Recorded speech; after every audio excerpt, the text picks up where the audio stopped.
Okay, so let's kick off. Thank you everybody for joining on a miserable day in Carmel weather-wise, which is why I'm on my remote island dialing in for our parent meeting. Firstly, a thank you. I'll start with a thank you. I know that everybody's extremely busy, and joining these meetings in the middle of your week in the evenings is not easy. With I think Bethany's supposed to be at basketball in a short while, and Phoebe's playing basketball somewhere else, and all that sort of good stuff, right? So everybody's got that. So a big thank you from me for making the time just to come on. As I spoke about when we first kicked off this journey together, I think it's important that we approach what we're trying to do with a degree of professionalism. And I think the best thing about Carmel FC is it balances that with other things that we've got going on in life, other sports that our kids want to do, and all of that type of stuff. But to achieve what we want to do with this soccer team, with this football team, we do need to approach it professionally. So that's what we're trying to do with again, like I say, a degree of common sense. But hopefully you get from me, like I say, one of these meetings just before each season. And what I'm trying to do here is just give you my perspective on how the season's gone, some reflection, and then also looking ahead to the upcoming season in terms of what we're going to do, what our aims are, what our goals are, and how we think it will go. So without further ado, I'll push on. So I'm going to start by just giving you a little bit of insight into something that's going on that's not widely known yet around the club, but I'm part of a group of coaches working with Jurgen Sommer, who are looking how we take Carmel FC and improve some of the areas in which perhaps it's not operating to its fullest potential. I think Carmel FC is fantastic. That's why I work here. That's why I invest so much time into it. Personally, it's why my children are engaged in the program. I'm sure it's the same for you guys. I think we've got fantastic facilities. We have great coaches. We have great parents. We have a great culture and an atmosphere around the club.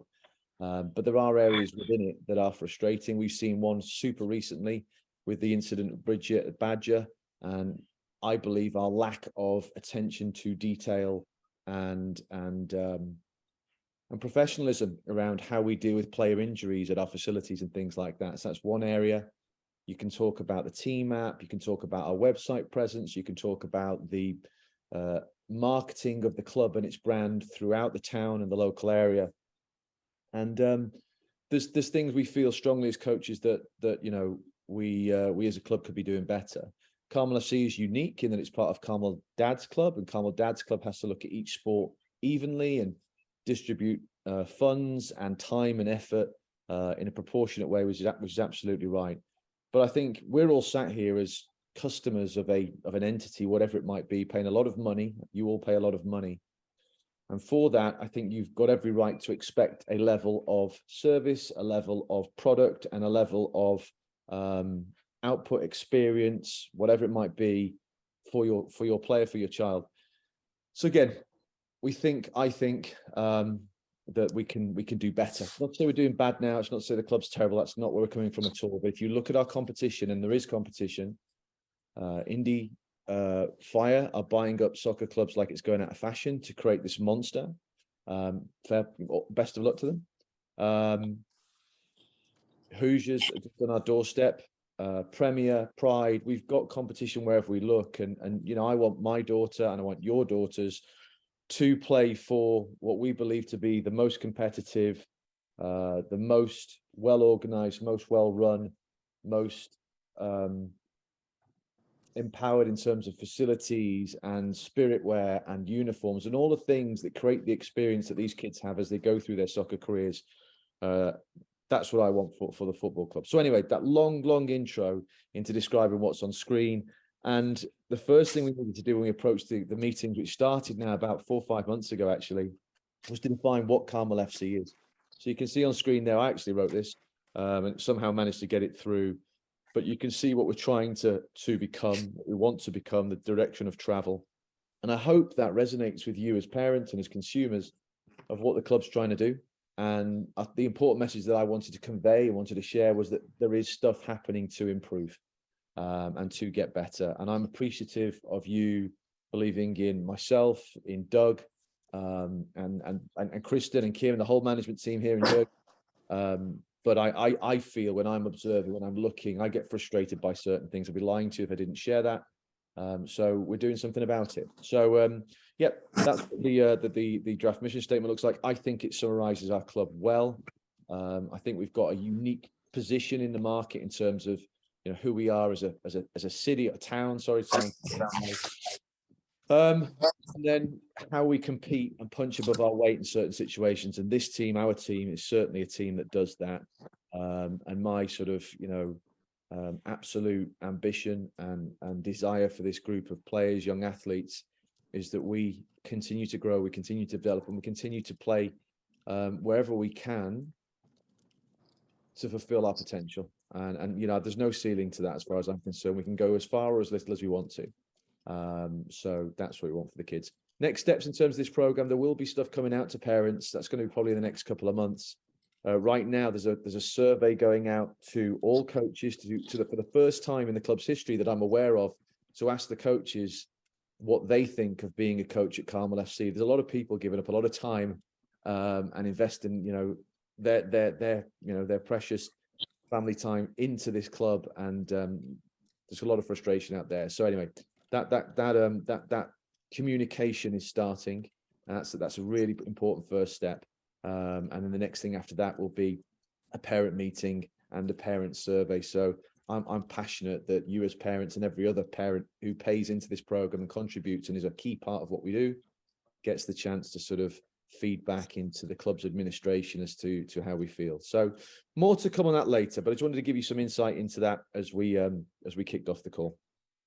So we'll start, if we can, then with a little bit of reflection on the fall season.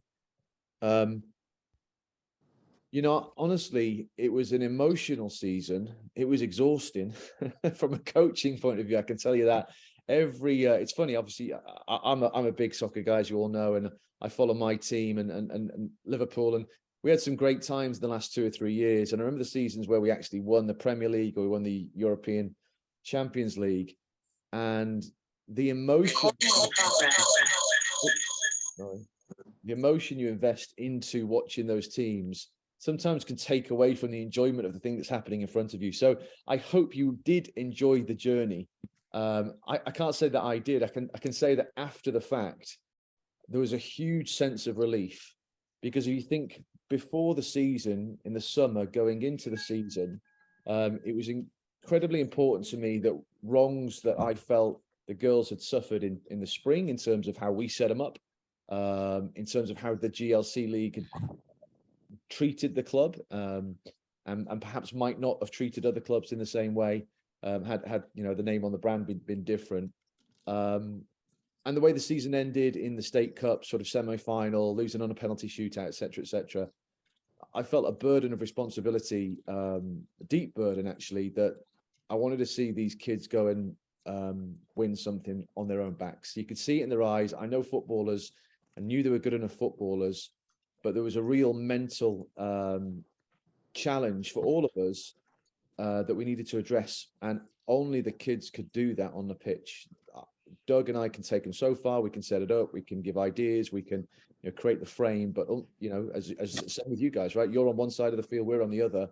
Once they cross that white line, your job's kind of done, and those girls take over, and 18 of them, as it was, contribute to deliver whatever the outcome will be.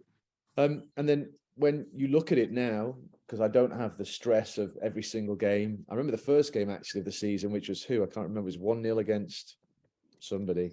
But was it 3-0? 3-0. It looks like it was 3-0. I remember at half time having a stern word with them because we didn't start very well. But they kicked into life, and the stuff we'd done in pre-season really started to work. And from there on in, it was steely focus and determination. And I think if you look in the top right there at the bullet points that you've got, I don't think we make enough. And I've certainly not congratulated. I wrote this slide today. I've not really congratulated the girls enough for what you see there in bullet points, right? You know, you don't go undefeated in Premier divisions anywhere, frankly. 4 goals conceded, unheard of. 22 goals scored, and that doesn't happen unless everything that you've put into place was good enough. And then, like I said, the girls execute. So I'm just absolutely beaming with pride for them, for what they achieved. And I hope you are too. I think you are. I hope everybody is, because there's that season and what they've just delivered was an incredible performance. And you know, I'm like I say, incredibly proud of what they've done. In terms of reflecting around how we did that, obviously the squad worked. We've got 18 players. In the nature of football, the prior season we went in, I think it was 13, 14 players, and it really hurt us because kids get injured, kids are away. That happens. That's part and parcel of what we do. So the 18-player squad we brought in was essential to our success. And I felt ensured that when we arrived at wherever field we arrived, which seemed to be South Bend pretty much most weekends, we were strong. We were stronger than the opposition. We were ready. We had players who were hungry, who perhaps wanted more field time, which is what you want. You want healthy competition and healthy friction between the squad. And I thought that was really important. So that was good. It also wouldn't have worked if the new players that came in weren't able to contribute. And again, I think one of the weaknesses of the club is how we approach marketing the club for new players to come and join us, how we approach our tryout process. It seems a little bit haphazard and fingers crossed, as opposed to a tactical. I've worked in New York Red Bulls. I've worked with another town team in New Jersey in the States, and it's much more tactical and cynical about how we go and approach players and ensure that we have a squad that we want going into next season. Carmel don't do that. So to end up in a situation where we were able to promote Eleni, Carolyn from the Blue Squad, we had Kristen come in, Sam come in. Kristen's mum. Sam, I'll put Kristen on the brain because text me before. Sam came in and Claire came in, and very, very quickly, you know, a few bumps in the road. I think at the first few training sessions, which is normal with a group of players, and especially ladies teams, it just is. But suddenly you got to the point where these players are fighting for each other on the pitch and they're pushing each other to be competitive. So the introduction of that additional talent was key, and the ability of those 4 players to contribute from day one was essential. So I'm super grateful for those families and for those players to come in and do that. And then the other thing, I could go through every single player in the team. I don't really like calling people out or individuals out. But what I would say is, in key areas, you look at the results at the top. 4 goals conceded, and 22 goals scored. I can talk about Annabelle, Haley, Giselle, Catherine, could go and talk all the way through the defense. I'm forgetting somebody, probably Ali sat in the 6, right? But these are players, though, who I felt in the spring were very, very good spring. And that, you know, that gave me confidence. Where we really needed a step change was in a couple of key areas. And, you know, for me, Chloe in goal, by the way, pushed by Sam as a backup goalkeeper. So having a backup goalkeeper, I think, really helped Chloe and pushed Chloe. She was outstanding the entire season long. And I think she had a tough spring, actually, but fall, she's a different player, and really, really good to see. And again, don't like to call individuals out, but if you're conceding goals the rate we were in the spring and making mistakes, which happens, and a goalkeeper is a horrible position, you make one mistake and it's in the back of the net, it takes an absolute mountain of a personality to play that position. It was essential, and Chloe was outstanding for us. And then again, at the top end of the pitch, you know, I could talk about my own kid, Bethany. I could talk about Layla, who's an absolute monster and is only going to get better. Other players that contribute up there. But for me, Charlotte had a poor spring, and she knows this. I'm completely honest with her, and she knows that and understands my thoughts. And we've had good chats on it. But the thing with Charlotte was that you can always see an individual there who's going to, you know, who's got the talent, the potential, and she absolutely brought that in the fall, and she was unplayable, and she's actually training like that since then. So more great things to come. And then another one for me was Delaney, who just stands out when I think back of the season. You know, a kid who I think was really impacted by the changes that the squad had and friendships and all that sort of stuff. It was a really tough time for everybody. I think it was really tough for Delaney. So to come back in and kind of find a niche in the team where she could contribute and feel part of it and feel valued and actually make a difference on the pitch. And then suddenly she's popping up every other week and putting the ball in the back of the net at really key moments. So that was really, really great to see. So like I said, I could go through every single one of the 18 players because they were all outstanding. But talking about key reasons and positions as to why I think one was different from the other, spring to fall, I think that's what jumps out for me. So looking ahead for the upcoming season, what we're working on right now actually is controlling the game in different moments. The game's broken up into 4 different moments: when you've got the ball, when you haven't got the ball, defensively and offensively. It's really simple football, but that's it.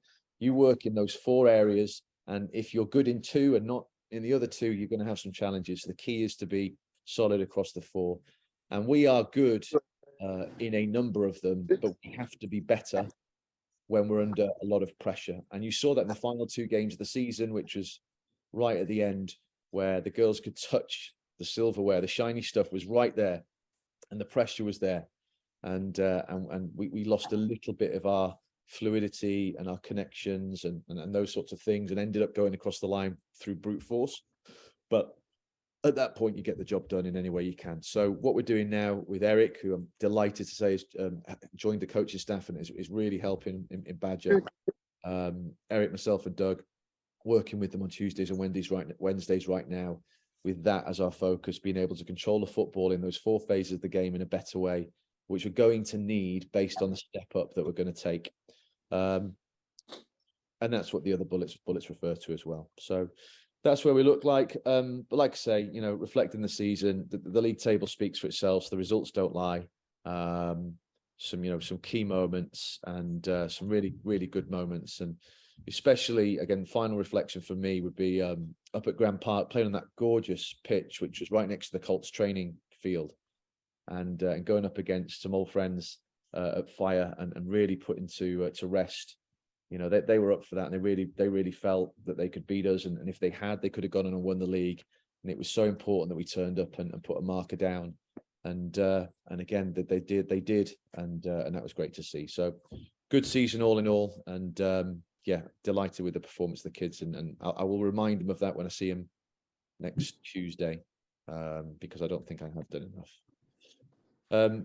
Just to reflect again, final couple of things, just looking back, I think it's important to, you say one thing and never come back and make sure you did what you said. These are the things that we set as targets for this group of players when we set up the season. And if you go through them, I think we've ticked all those boxes, and they are certainly intense in more ways than one, but usually good. But yeah, this is a fantastic group of players, and I'm absolutely delighted to work with Doug and Eric right now, and very excited for the season coming up. And again, just another objective slide showing you what we sat down and wrote before we knew what the world would look like in the fall season. And I think again we hit those things. A combination play got better. They did get better technically. That was without a shadow of a doubt. They did increase the number of goals by 75%. We didn't win a tournament, but they did themselves proud at the tournament, playing E64 and ECNL teams, and they did win the league. So a really, really good showing from the whole team. So as we look forward to what's ahead of us, the spring schedule, it's a bit of a busy slide, I apologize, but if we just look down at the timetable first, so November's all about nothing as far as I'm concerned. It's stop, don't do anything, go and eat, go and be with mum and dad and brother and sister, and just enjoy what they've just been through mentally and physically. So hopefully everybody got some good time, downtime, and then it's a little bit of a funny one for me. I'm getting really old now, but I was always trained. A Dutch coach told me this: you always train with a purpose in mind. So if you just train for training's sake, you're not actually going to achieve anything. It's like treading water in a swimming pool. Typically, you time the training so that you're building up to a specific event or moment in time that you want either the individual or the group of players to arrive at peak condition. So when we start training in December for a season that starts in March, that's a long time. So I have a little wrestle internally with that, but it's not when you've got a facility as wonderful as Badger is, and access to that, and it's cold and wet outside, and the kids might not be doing basketball, some aren't, or anything else, it is good to bring them in. So in the December sessions, for me, it was about fun. We're teaching them things around different types of techniques, overhead volleys, side volleys, having some, just lighter, if you will, practices. You'll hear some people say, I heard it when I got here, actually, moved from Jersey. Hey, over winter, we really focused on our conditioning, and that helped us in the spring. If you're doing conditioning in December, it does not help you in March and April.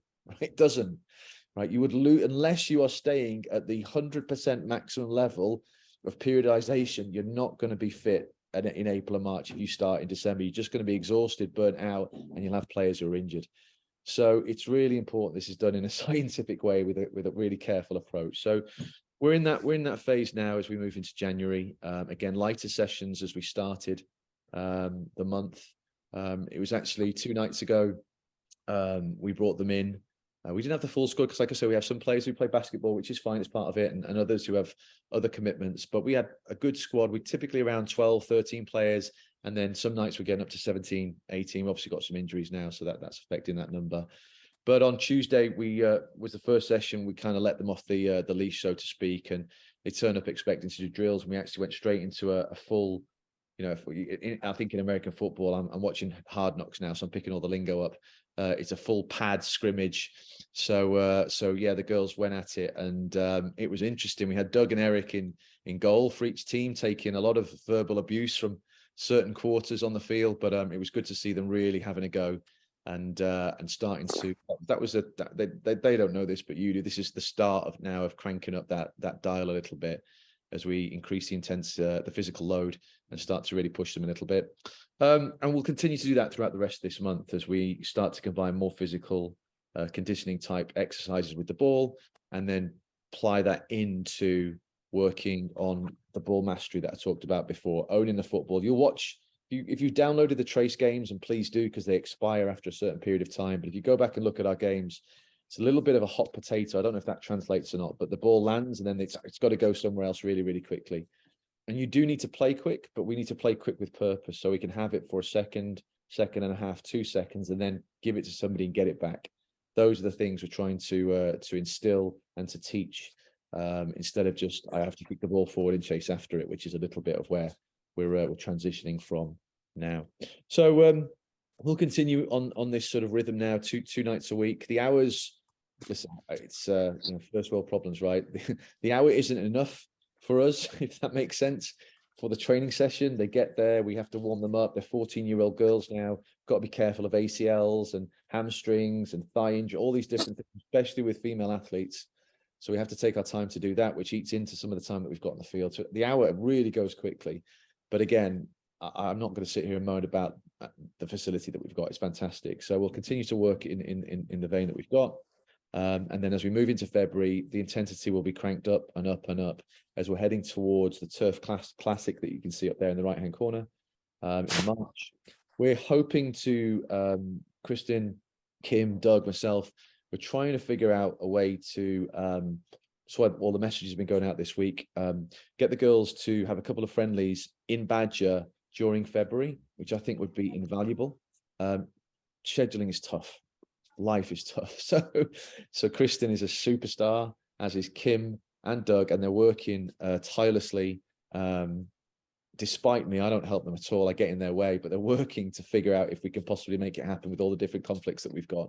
So again, if you do get a request, please answer back as quick as you can, and you do. So thank you for that. Just so we can try and get some friendlies. We're going to try and invite some teams from out of state into Badger, give them the benefit of playing in the facility, and give us the opportunity to have full 11-side games in February, which I think would be fantastic for the girls. So we'll see how we go there. More information to come, but we're still working on that live.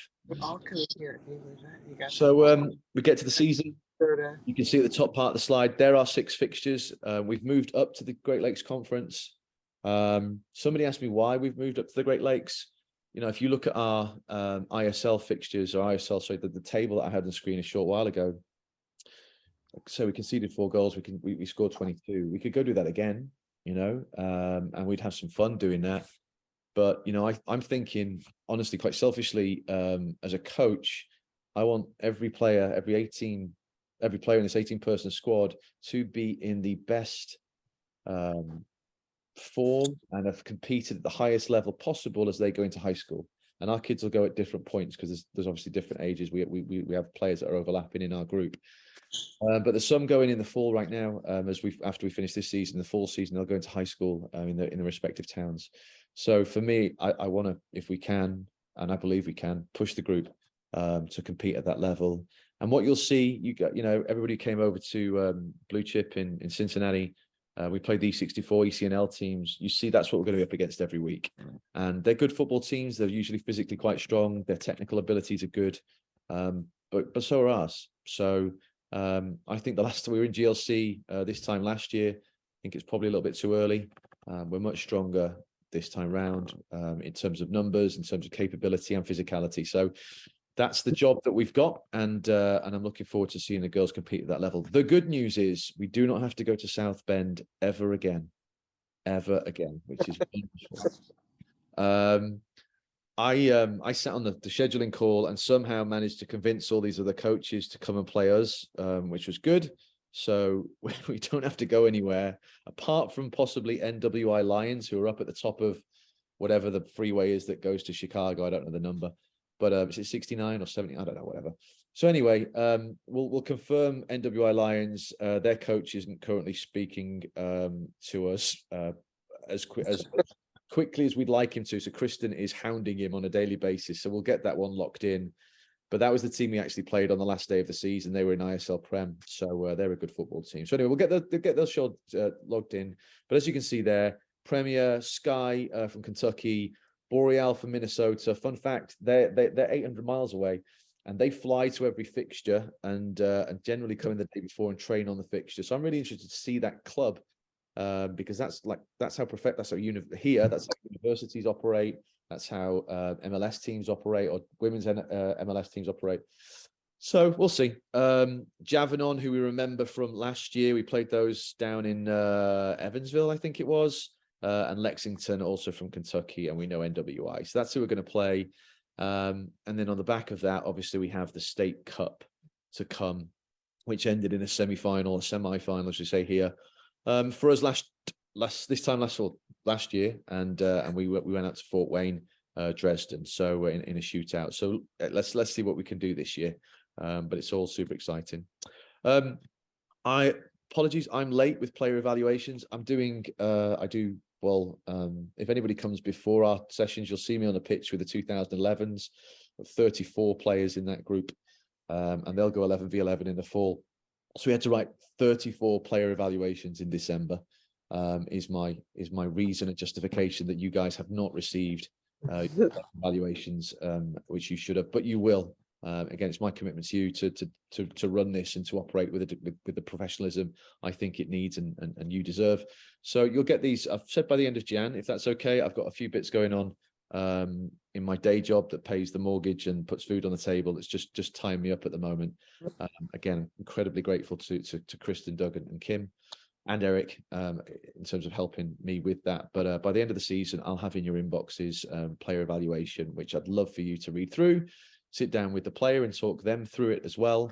And yeah, come and talk to me one-to-one afterwards if you like to. We can be happy to do that. It's funny story. My middle daughter, who's not here, I'm just looking over there.